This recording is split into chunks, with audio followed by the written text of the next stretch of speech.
ಎಲ್ರಿಗೂ ನಮಸ್ಕಾರ. ಇವತ್ತು ನನ್ನ ಮಗಳನ್ನ ಹೊರಗಡೆ ಕರ್ಕೊಬರಲಿಲ್ಲ ಅಂತಂದರೆ ಸಖತ್ತು ರೋದನೆ ಕೊಡ್ತಾಳೆ. ಯಾಕಂತಂದರೆ ಎಲ್ಲ ನೋಡಿದ್ರೇ ಅವಳಿಗೊಂಥರ ಖುಷಿ.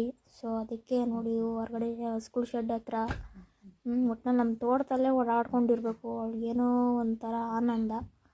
ಹಾಗಾಗಿ ಹೊರಗಡೆ ಕರ್ಕೊಂಬರ್ತಿದ್ದೆ. ಸಾಕಾಗುವಷ್ಟು ಆಟ ಆಡ್ತಾಳೆ, ಅಳ್ತಾಳೆ. ಅಳೋದು ಅಂದರೆ ಅದೇ ಹೊರಗಡೆ ಕರ್ಕೊಬರಲಿಲ್ಲ ಅಂದರೆ ಅಳ್ತಾಳೆ ಅಷ್ಟೇ. ಅದು ಬಿಟ್ಟರೆ ಹೆಚ್ಚಾಗಿ ಅಳಲ್ಲ. ನಮ್ಮ ಮನೆ ಮುದ್ದು ಹೆಣ್ಮಗು ಇದು, ಬೃಂದ ಅಂತ. ಬೆಳಿಗ್ಗೆ ಇದ್ದರೆ ನೋಡಿ ಬಂದು ಕಾಂಪೌಂಡ್ ಮೇಲೆ ನಿಂತ್ಕೊಂಡು ಸ್ಕೂಲ್ ನೋಡುತ್ತಿದ್ದರೆ ಅವಳಿಗೇನೋ ಒಂಥರ ಆನಂದ. ಇದೇ ಅಲ್ವಾ ಖುಷಿ ಅನಿಸೋದು. ಮಕ್ಕಳು ನೋಡಿ ನಮಗೆ ಖುಷಿ ಅನಿಸುತ್ತೆ. ತೋಟನೆಲ್ಲ ತಿರುಗ್ತಿರ್ಬೇಕು, ಬಿಸಿಲು ಅನ್ನೋದು ನೋಡಲ್ಲ.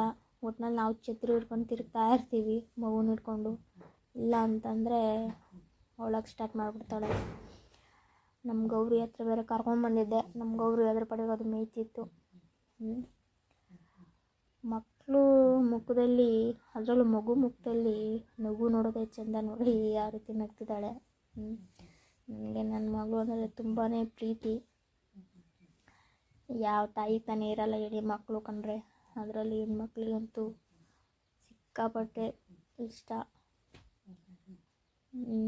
ನನಗೂ ಅಷ್ಟೇ ನನ್ನ ಮಗಳು ಅಂದರೆ ಇಷ್ಟನೇ, ಅಂದರೆ ನಾನು ತೋರಿಸ್ಕೊಳಲ್ಲ ಅಷ್ಟೇ. ಮನಸ್ಸಲ್ಲಿ ಪ್ರೀತಿ ಇಟ್ಕೊಂಡಿದ್ದೀನಿ. ಎದುರುಗಡೆ ಇರೋರಿಗೆ ಇವಳೇನು ಇಷ್ಟಪಡ್ತಾಳೋ ಇಲ್ಲೋ ಇವಳ ಮಗಳನ್ನ ಅಂತ ಅಂದ್ಕೊತಾರೆ. ಬಟ್ ನಾನು ಹಂಗಲ್ಲ. ಯಾಕಂದರೆ ಯಾವ ತಾಯಿಗೆ ತಾನೇ ಪ್ರೀತಿ ಇರಲ್ಲ ಹೇಳಿ.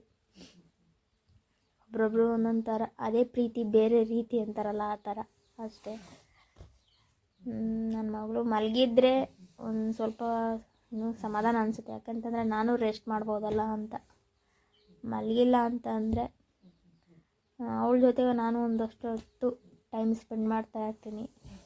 ಕೆಲಸ ಏನೂ ಇರೋಲ್ಲ ಅಷ್ಟೇ, ಇರುತ್ತೆ. ಬಟ್ ಅವಳು ಎದ್ದಿರೋದ್ರಿಂದ ಕೆಲಸ ಏನೂ ಇರೋಲ್ಲ. ಖುಷಿಯಾಗಿ ಇಬ್ಬರೂ ಇರ್ತೀವಿ.